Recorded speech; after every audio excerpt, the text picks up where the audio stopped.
Hi friends, అందరే జేసేవలాల్. Welcome back to my channel Charan tractor vlogs. ఇంకా ఈరోజైతే మార్నింగ్ లేవగానే నాగల్గాడ వచ్చి పత్తులే మారుద్దాం అనుకున్నా. ఎందుకంటే పత్తులు అరిగిపోయి మొత్తం నాగర్ లెవెల్ అయిపోయినాయి. సో పత్తులు మారుద్దామని అయితే పానలు పత్తి బుల్టర్ని పట్టుకొని అయితే వచ్చి ఇక పని అయితే స్టార్ట్ చేస్తున్నా. మా నాన్న వచ్చి ఇట్లా మారిస్తే మనకి ఇబ్బంది అవుతుందిరా, ఇంకా తిప్పేద్దాం తొందరగా అయిపోద్ది అన్నాడు. సో ఇక తిప్పేసిన. చూస్తున్నారు ఫ్రెండ్స్ ఎంత అంటే నాగర్ పత్తులు మొత్తం అరిగిపోయినాయి.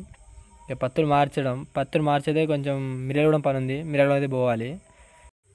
ఇక మా నాన్న అయితే ఊడిపీకుతుండు. ఇక ఫైనల్ అయితే పత్తి బొడ్డు అని మార్చి మళ్ళీ నాగర్ని అయితే తిప్పి పెట్టినాం ఫ్రెండ్స్. మాకు దగ్గర గంటన్నర సేపు పట్టింది మొత్తం పత్తి బోల్డర్ మార్చడానికి. ఎందుకంటే పాత బోల్డర్ మొత్తం తీసి కొత్త బోల్డర్ వేసేయడానికి. అట్నే కొంచెం కిందకి దింపినాం. కిందకి దింపి అయితే మిరగడం అయితే స్టార్ట్ అయినా. నేను కొంచెం మందు గట్టాలు అవి వేసుకురావాలి ఉందని నేనైతే స్టార్ట్ అయినా. మా నాన్న అయితే వెనకాల నుంచి వస్తుండు. ఇక మా విలేజ్కి మిర్యాలగూడెం అయితే దగ్గర 2 వేస్ ఉన్నాయి ఫ్రెండ్స్. ఒక వేకి 15 కిలోమీటర్స్ వస్తుంది, ఒక వేకి అయితే 18 కిలోమీటర్స్ వస్తుంది. ఒక వే ఏంటంటే కొంచెం బ్రిడ్జ్ మీద నుంచి ఇంకోసారి మట్టి పోసిలేరు వాళ్ళు, మనమే కొంచెం జాగ్రత్తగా దిగాలి. ఇటైతే ఎంటీ బండ్లు వెళ్తే లోడ్ బండి అయితే చుట్టూ తిరిగి రావాల్సిందే, తప్పదు. నేనైతే స్టార్ట్ అయినా. మాకు దుక్కిలు ఉండే దుక్కిలే ఉన్నాయి, నాటేస్తారు, దమ్ము చేసేవాళ్ళు దమ్ము చేస్తుర్రు. ఏదో మొత్తం ఆగమం అవుతుంది మొత్తం. ఈడైతే ఒక 5-6 ఎకరాలు నాటేసే ఫ్రెండ్స్ ముందల. ఇంకో చోట నారైతే పీకుతుర్రు. మొత్తం ఏదో ఆగమం ఉంది. ప్రతి ఇయర్ ఇట్టు ఉండదు. మ్యాక్సిమం అందరు దమ్ములు చేస్తే ఉంచుతారు. ఇక ఈ సంవత్సరం అయితే కొంచెం నాగార్జున సాగర్ తొందర నిండింది, కాలువలు ఈడ్చిర్రు. కొంచెం తొందరగానే అవుతుంది పని. అంటే నారేసుకున్న వాళ్ళు తొందరగానే చేస్తుర్రు. ఇక ఈడైతే నారు పీకుతుర్రు. ఇక ముందర పోయేసరికి కరీడ్ చేస్తారు, కరీడ్ అవుతుంది. అసలు మొత్తం ఏదో ఆగమం పని మొత్తం. ఈడైతే కరెక్ట్ చేస్తారు. ఇంకా మ్యాక్సిమం నాకు తెలిసి అలా ఈ బండి అయితే దిగబడుతుంది అనిపిస్తుంది ఫ్రెండ్స్ నాకైతే.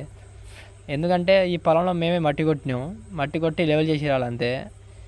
సో దిగబడుతుందని చిన్న డౌట్ అయితే ఉంది నాకు. మరి ఏమైతే చూడాలి.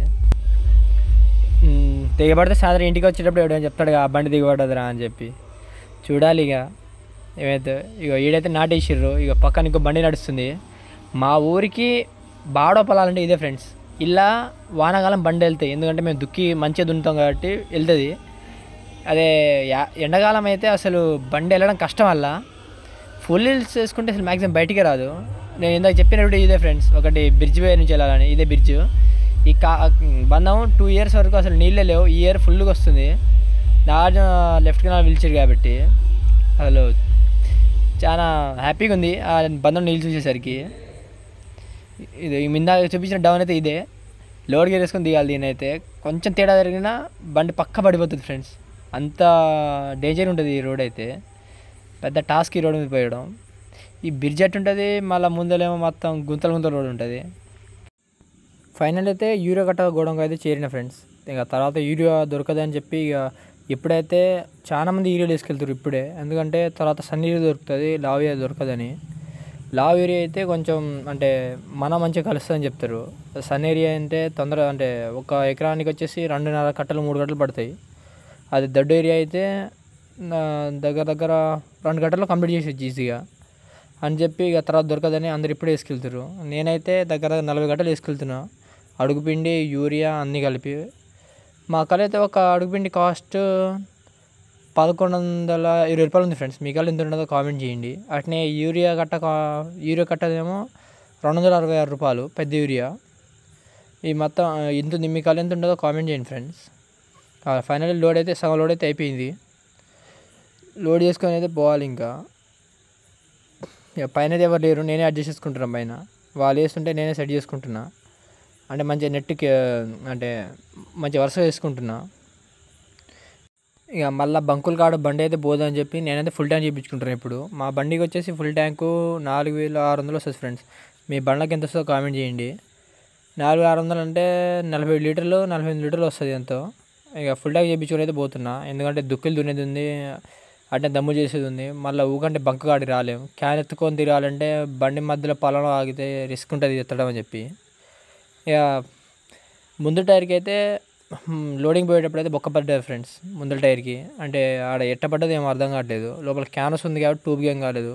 క్యానస్ లేకపోతే మాత్రం ట్యూబ్ పగిలేది. ట్యూబ్ పగిలితే మళ్ళీ ఒక 700-800 బొక్క. అందుకని చెప్పి ఇక ఇంటికాడ ఒక స్టెప్పింగ్ టైర్ ఉంటే దాన్ని మార్పిద్దామని తీసుకొచ్చి పంచర్ షాప్ కాడ పెట్టి జాక్ అయితే పెడుతున్నా.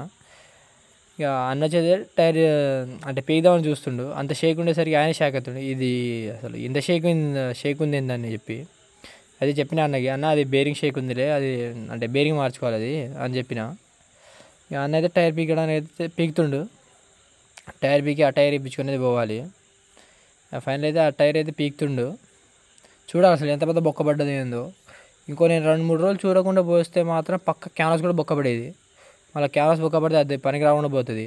సో ఇక నేనైతే కొంచెం చూసుకున్నా, మా నాన్న కూడా చూసిండు బొక్క పడని చెప్పి. సో ఇంకో టైర్ తెచ్చి అయితే మార్పించుకుంటున్నాం. ఇక టైర్ అయితే మార్పిస్తున్నాం. ఇక టైర్ అయితే పీకిండి అన్న, ట్యూబ్ తీస్తుండే అలా నుంచి. మా దాంట్లో ఏంటంటే లోపల క్యాన్వాస్ ఉంటుంది కాబట్టి క్యాన్వాస్ పైన ఇంకో ట్యూబు, లోపల అంటే మామూలు ఒక ట్యూబ్ ఉంటుంది, దానిపై నుంచి ఇంకో ట్యూబ్ ఉంటుంది, దానిపై నుంచి క్యాన్వాస్ ఉంటుంది. కొంచెం తీయడం కొంచెం రిస్కే ఉంటుంది మాకి, ఎందుకంటే మన ఎక్కడంటే కంపల్లో అన్నింటిలో పోతాము. మళ్ళీ టైర్ అంటే ఊకనే పంచర్ అయితే అని చెప్పి అలా అయితే క్యాన్వాస్ వేయించడం మేము. మీరు కూడా క్యాన్వాస్ వేయించుకోండి ఫ్రెండ్స్. క్యాన్వాస్ వేయించుకుంటే చాలా యూజ్ ఉంది. మన మామూలు ఎప్పుడు బై మిస్టేక్ అని కాదు, మన మామూలు మెట్ట పొలాలు దున్నేటప్పుడు ఏంటంటే అలా ముళ్ళులు ఉంటాయి, అవి ఇవి ఉంటాయి, చాలా రిస్క్ అవుతుంది అప్పుడు. సో మీరు క్యాన్వాస్ వేయించుకుంటే పంచర్ కాదు, అంటే అలా కర్రలు అవి గుచ్చుకొని ఉంటాయి. క్యాన్వాస్ వేయించుకోకపోతే మాత్రం పంచర్ అవుతాయి. కొత్త టైర్లు ఉన్నప్పుడు ఏం కాదు, కానీ టైర్లు అరిగే కొద్ది మాత్రం పంచర్ అవుతూ ఉంటుంది, పెద్ద రిస్క్ అనిపిస్తుంది. సో క్యాన్వాస్ అయితే వేయించుకోండి, చాలా బెనిఫిట్ ఉంది క్యాన్వాస్ అయితే. ఆ క్యాన్వాస్ అయితే మాది మధ్యలో ఒక బొక్క పడ్డదని చెప్పి వాళ్ళు కట్ చేసి అటు ఇటు అయితే అడ్జస్ట్ చేసిండు. మా నాన్న దగ్గర క్లీన్ చేస్తుండు టైర్ లోపల క్లీన్ చేస్తుండు మంచిగా. ఇక లోడ్ అయితే మరి రేకులు కర్రలు అవి అంటే ఇంట్లో కొన్ని సామాన్లు నేను తీసుకెళ్తాను ఫ్రెండ్స్, ఇంట్లో కొంచెం పని చేపిస్తాను. ఇట్టుంది పరిస్థితి ఇప్పుడు. టైర్ ఇక క్యాన్వాస్ అయితే ఆయన ఇంకా కట్ చేస్తూనే ఉండు, ఇక మంచిగా కట్ చేసి ఎక్కిస్తాను అన్నాడు. మరి క్యాన్వాస్ ఎక్కించేటప్పుడు ఇట్లా మడత పెట్టి ఎక్కిస్తే తొందర అంటే ఈజీగా ఎక్కుతుంది ఫ్రెండ్స్, ఎందుకంటే రిస్క్ ఉంటుంది ఎక్కువ. అది నార్మల్ ఎక్కాలంటే పెద్ద రిస్క్ ఉంటుంది.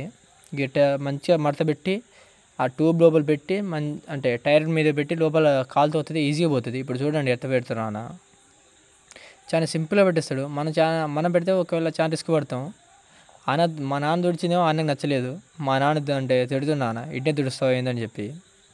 ఇక మా నాన్నగా అన్న చాలా పరిచయం ఉందంట మాకు. అంటే 2010కు ముందే 2 బండ్లు ఉండే మాకు, స్వరాజ్ 735. సో ఇక అప్పుడు పంచర్ ఏమైనా అన్నగాడు వచ్చిండేమో మరి, అట్లా తెలిసే మా నాన్నకి. అన్నదే ఇంక క్యాన్వాస్ ఎక్కిస్తుండు. ఈ షాప్ వచ్చేసి మనకు మిర్యాలగూడెం మన లారీ యూనియన్ కార్డు ఉంటుంది ఫ్రెండ్స్. ఇక్కడ అన్న అయితే వర్క్ మంచి నీట్గా చేస్తుండు. ఎవరైనా దగ్గర పడి ఉంటే వర్క్ ఇక్కడ చేయించుకోండి. వర్క్ అయితే మస్తు నీట్గా చేస్తుండు అన్న అయితే, కొంచెం కూడా తేడా పోకుండా. ఇక క్యాన్వాస్ అయితే ఎక్కించండి అన్న లోపలికి. క్యాన్వాస్ ఎక్కించి ట్యూబ్ ఎక్కిస్తాడు పైనుంచి. చెక్ చేసుకుంటుండు కరెక్ట్గా కూర్చుందా లేదా అని చెప్పి. క్యాన్వాస్ ఎక్కించి అయితే డిస్క్కి ఎక్కిస్తుండు టైరు. ఎంత ఇండియాలో వీళ్ళు మస్తు కష్టపడతారు ఫ్రెండ్స్, మామూలు కష్టం కాదు వీళ్ళకైతే అసలు. కానీ ఇక ఎవరు చేసే పని వాళ్ళే చేయాలి, ఇంకా తప్పదు అది. ఎంత కష్టం ఉన్నా వాళ్ళు చేయాల్సిందే అది. ఇప్పుడు మన పని మనమే చేస్తాం, వాళ్ళ పని వాళ్ళే చేస్తారు. ఇక ట్యూబ్ అయితే ఎక్కిస్తుండు. ఆ ట్యూబ్ అంటే ముందు పెట్టించేటప్పుడు కట్ చేయలేదు వాళ్ళు, హర్యానా వాళ్ళు కాడ ఇప్పించినాం. వాళ్ళు ఎప్పుడో తూతు మంత్రం పెట్టి ఎక్కించారు వాళ్ళు. సో ఇక అన్న అయితే మంచిగా నీట్గా కట్ చేసి అయితే ఎక్కిస్తుండు మంచిగా. తెలిసిన వాళ్ళు కాడ పోతే ఇక ఇట్లా మంచిగా నీట్గా పెడతారు ఫ్రెండ్స్. మన తెలియని వాళ్ళు కాడ పోతే వాళ్ళు జస్ట్ ఏదో అంటే ఎక్కించినామా పంపించినామా అట్నే ఉంటుంది. మంచిగా ఇట్లా తెలిసిన వాళ్ళు కాడ వస్తే మంచిగా క్లీన్గా మంచిగా ఎక్కిస్తారు. సో నాకు తెలిసి ఏంటంటే తెలిసిన వాడు కాకపోతేనే బెనిఫిట్, ఇట్లా తెలియని వాడు కాకపోతే మనకు లాస్ తప్ప ఏం లేదు. ఇక అప్పుడు వాళ్ళు ఇష్టం వచ్చి ఎక్కించారు. మధ్య ట్యూబ్ ఏం కావాలి, ట్యూబ్ ఏమైనా అయితే మళ్ళీ 700 బొక్క. నాకు తెలిసి అందరు తెలిసిన వాడు కానీ పోండి ఫ్రెండ్స్, మీకు తెలిసిన షాప్లో అయితే. అన్నైతే నల్లు ఎక్కేయడానికి చాలా కష్టపడుతుండు. ఆ నల్లి హోల్ కనిపించట్లే, పైన ఇంకో ట్యూబ్ వేసినాం కాబట్టి చాలా రిస్క్ అయితే ఎక్కించిండు. ఆ ఎండల మధ్యాహ్నం 12 ఆ టైం అవుతుంది, 12-1. ఆ ఎండల అసలు అంత ఎండ కింద సీసీ రోడ్డు అవి చాలా కష్టంగా ఎక్కించిండు అన్న అయితే. దానికి ఒక 10 నిమిషాలు టైం పడ్డది ఎక్కించడానికి. అసలు ఎక్కట్లేదు నల్ల అయితే, అంటే హోల్ కనిపించలేదు. ఒక 10 నిమిషాల తర్వాత ఎక్కింది అది, కొంచెం కష్టపడ్డ తర్వాత. అదైతే ఎక్కింది. ఇక ట్యూబ్ సెట్ చేసి టైర్ అయితే ఎక్కిస్తాడు ఇప్పుడు ఫైనల్లీ. ట్యూబ్ అయితే చెక్ చేసుకుంటుండే ఏదైనా మడతలు ఉన్నాయి ఏమని చెప్పి. పౌడర్ కొట్టేయాలి ఫ్రెండ్స్ ఇట్టా అంటే ఇప్పుడు, కానీ ఆ రోజు పౌడర్ కొట్టడం మర్చిపోయాను నేను. టైర్లు మార్చడు పౌడర్ కొట్టిస్తే లోపల ట్యూబ్ అతుక్కోకుండా ఉంటాయి. ఇక నేను ఆ రోజు కొంచెం అర్జెంట్గా పని ఉంటే నేను కూడా అంత ఆలోచించలేదు. ఫోన్ ఒకటి స్విచ్ ఆఫ్ అయింది ఆ రోజు. ఇంకా ఈ వీడియో వచ్చేసి మా నాన్న ఫోన్లో అయితే తీస్తున్నా. ఫైనల్గా టైర్ అయితే ఎక్కిస్తుండు. ఇక ముందు టైర్ అయితే ఈజీ ఎక్కుతుంది, కానీ పెద్ద టైర్లు అయితే తీసి ఎక్కాలంటే పెద్ద స్టంట్ ఫ్రెండ్స్ అవి అయితే. ఇక ముందు టైర్ అయితే కొంచెం ఈజీగా ఎక్కుతుంది నాకు తెలిసి. ఇక ఈజీగా ఎక్కింది. ఆన చేది కదా తగిలింది అనుకుంటా. ఎటు కొట్టి ఇప్పుడు సుత్తతో కొడితే ఈజీగా ఎక్కుతుంది అది. ముందు టైర్లు పీకడం కొంచెం రిస్క్, కానీ ఎక్కడం అంత రిస్కే ఉండదు. అది దానికి పెద్ద టైర్లు అయితే మనం సాగు దాంతో ఎక్కడం పెద్ద టాస్క్ దానికి.